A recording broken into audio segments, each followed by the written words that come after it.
Hey guys, it's me Paco, and you're watching Powich Books. Welcome back to my channel. Today we're going to be going over the mid-year book freakout tag. This is my third time doing it. This is my third year on YouTube. So every year I've done this tag. So I will hopefully have the videos linked below of my mid-year book freakout tags. If I remember to, we'll see. I am filming this on Friday morning, the day this video is supposed to be going up, so we'll see how this goes. But, we have the questions written down, so let's get to it. I can't believe that it is also, already, the mid-year. Like, it's already June. Next month, in July, I will be doing a goals, check-in video. So that's not this video. There'll be a goals check-in video probably after my haul. So the third week of July will be a goals check-in sit-down video to see how I've done so far through the year, because I was gonna wait till after June to do the check-in video. But I do want to get this mid-year book freakout tag wrapped up in June. Okay, let's get started, shall we? So, the best book of 2023 so far.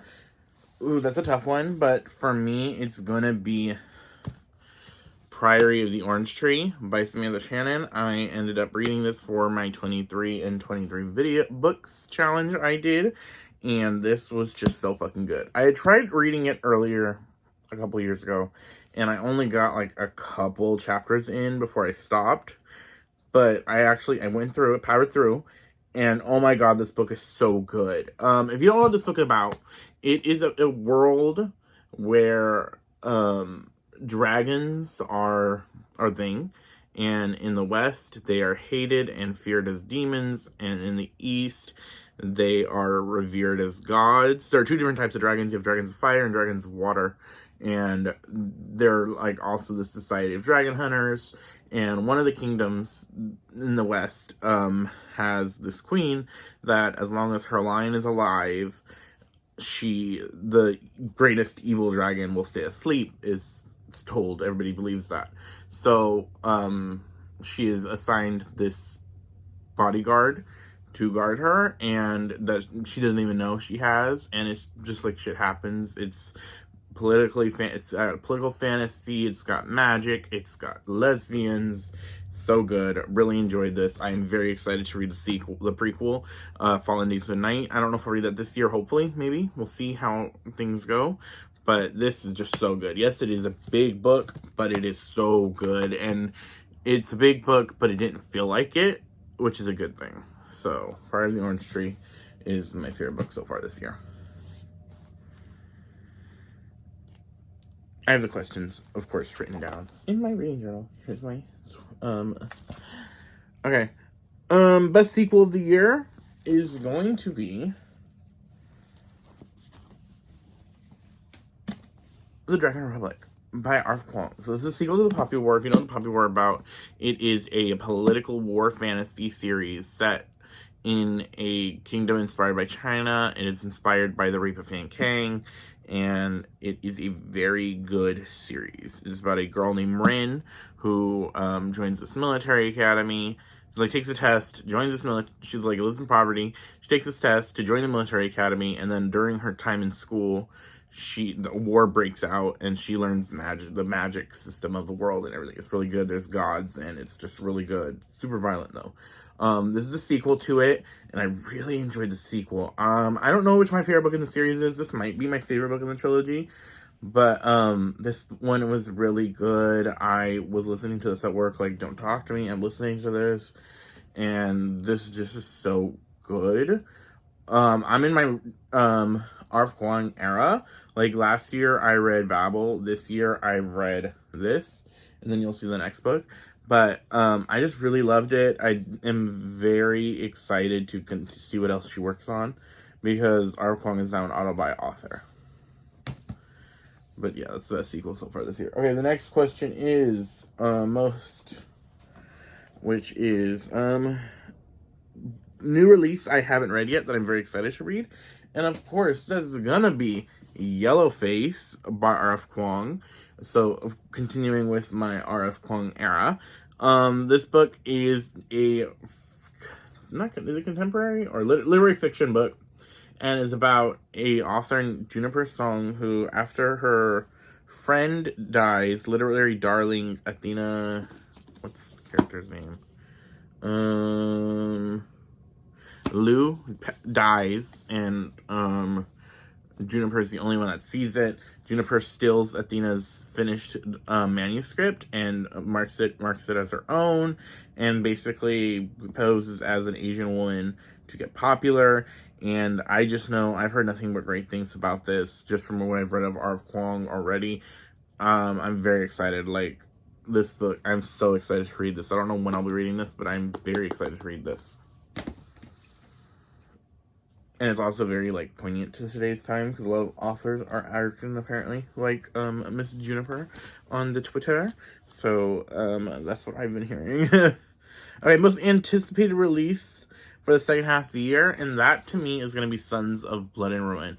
So, here's the cover. This book is from a new author I've never read before, but the premise just sounds so good. It is basically inspired by, The Legend of Zorro, but it is about a princess who, living in Mexico, and I believe in the 1600s, so it's New Spain.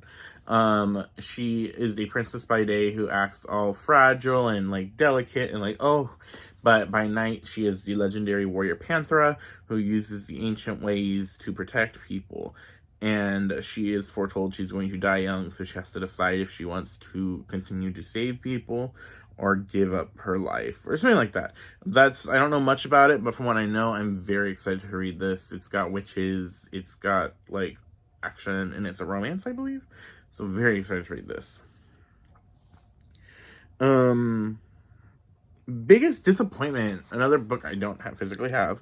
And that, for me, the biggest disappointment would be this Scoundrel and the Seder King by, I forget her, Chloe by this author. I forget the author's name at the moment, off the top of my head. But I really enjoyed this author's Warts and Ink series that I've read a couple books in that series, which is a monster romance, erotica books that are a office romance. And this is her Regency romance series, and this is a romance between the Seder King and a Scoundrel. And I was really excited when I, like, found out this book, and I was keeping it on my radar for when it came out, and I read it when it eventually came out, and I really did not enjoy this as much as I was hoping to. I gave this book 2 stars. I was just really disappointed. The romance didn't work for me, and none of the scenes were, like, good enough to make me like the book more. So I just didn't vibe with this book, and I'm sad about that. Next is biggest surprise. I think the biggest surprise for me is Silver and Their Bones by Alexander Bracken. The last Alexander Bracken and only other Alexander Bracken book I read was Lore, and I was really not pleased with that book. It was alright. It was, like, almost a 3-star. I just did not care about that book at all. It was a beautiful book, beautiful gowns, but I just did not like it as much. Now, I had to read this book for my book club for the one I go to, the one I don't pick the books for. So I was kind of, like, hesitant to get into this one, but I ended up really enjoying it. If you don't know what this book is about, it is about a girl who, after her adoptive father figure, abandons her and her adopted brother. They have been on their own for, like, 7 years, and she has to, like, kind of take care of everything. They're also, like, magical treasure hunters. They have to find this relic, so the last known location was with their father figure. And then shit happens. They end up going to, like, another world. This is all inspired by Arthurian legend as well, and I just really enjoyed it. The world building was fun. I'm very excited for the sequel, because that ending I am still not over. But very good. Beautiful cover. Love the time. Okay. New favorite author. I mean, we're not gonna, because I already have R.F. Kuang on here twice, we're not gonna say it. And because, like, I loved R.F. Kuang after Bible last year. One of my new favorite authors is Kaylee Smith, A Ruinous Fate. I met her at Y'all West as well, so that also includes, she was very nice. And, like, I got...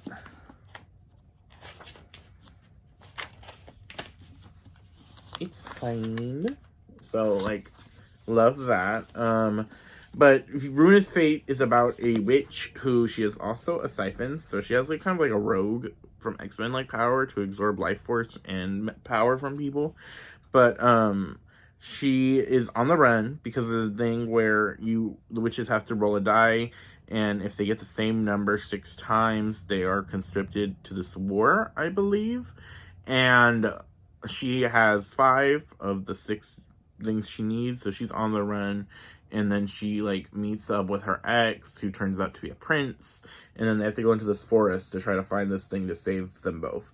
And it's very good. The characters are really fun. The world is really cool. I'm very excited for the sequel. And it's just a really good book. I would suggest checking it out. It got me out of a reading slump.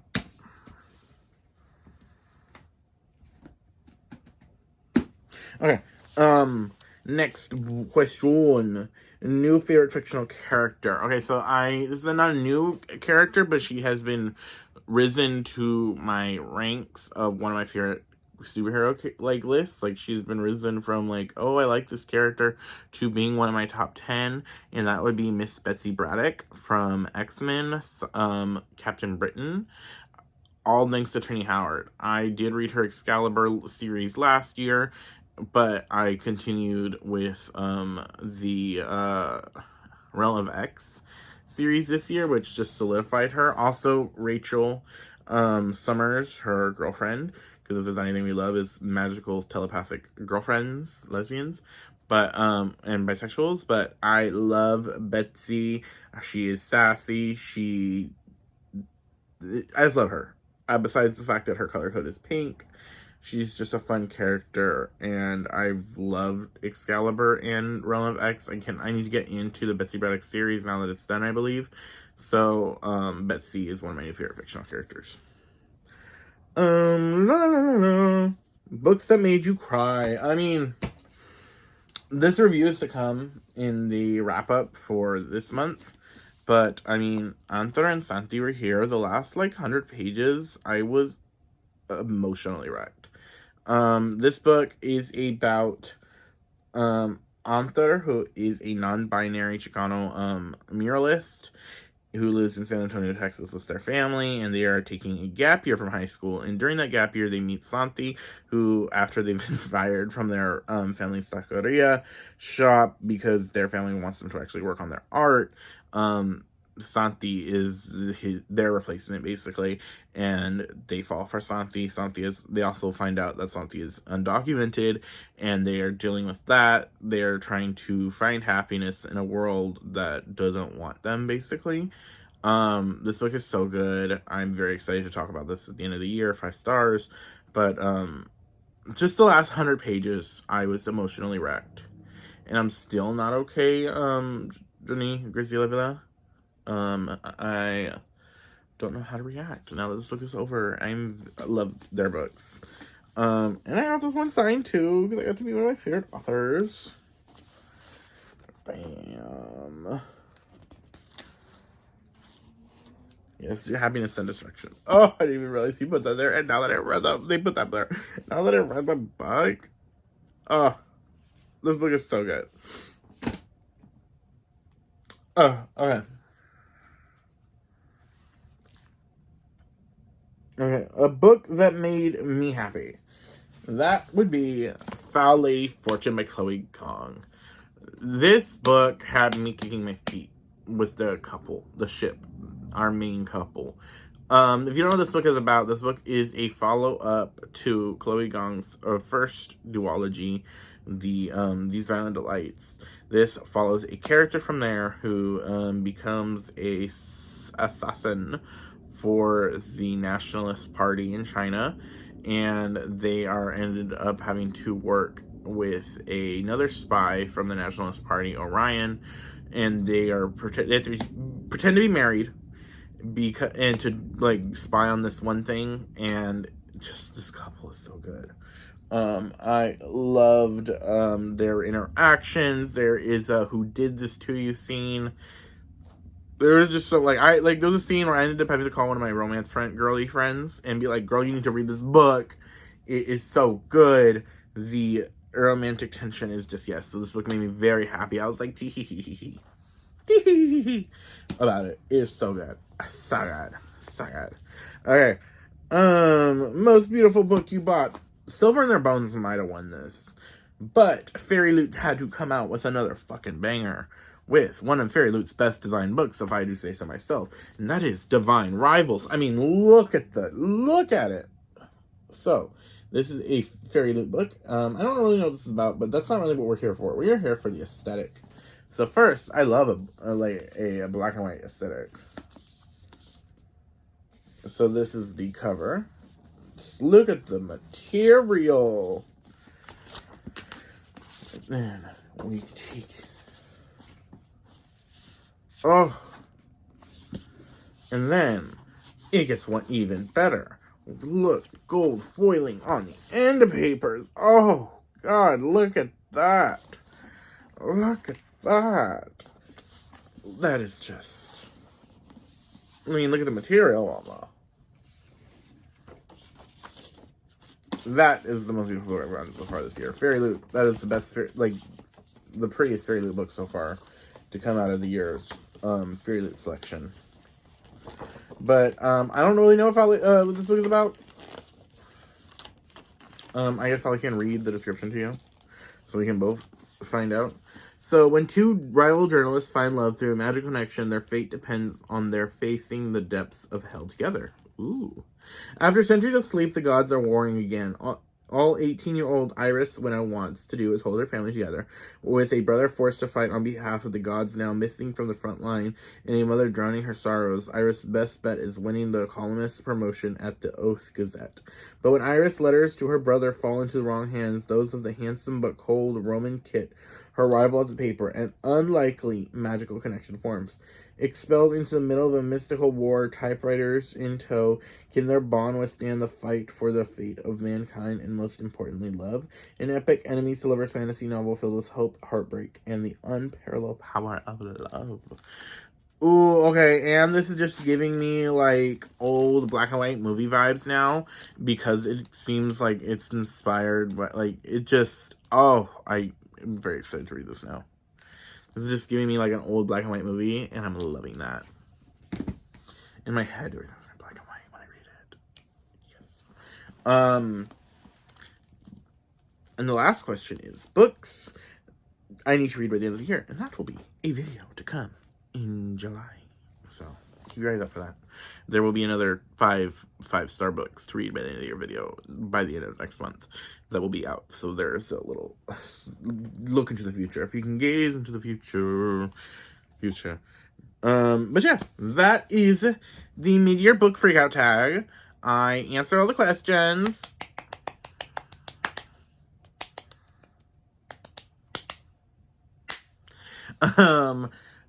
What are your answers to some of the questions? What has been the best book you've read so far? What has been the biggest surprise? Any new favorite fictional characters? Anything like that? Answer down below if you haven't already done the mid-year freakout tag. If you've done the mid-year freakout tag, link it down below so I could watch, because I need to catch up on BookTube. I've been distracted with other shit lately. But, yeah, like I said, still can't believe that it's already the second half of the year about to start. But you guys know all my links and stuff are below. My Discord, my Instagram, my Twitter. I post new videos every Friday. I try to do vlogs Wednesdays, and I try to do sprints Mondays if I'm not working. But I will see y'all later. Thank you. Goodbye.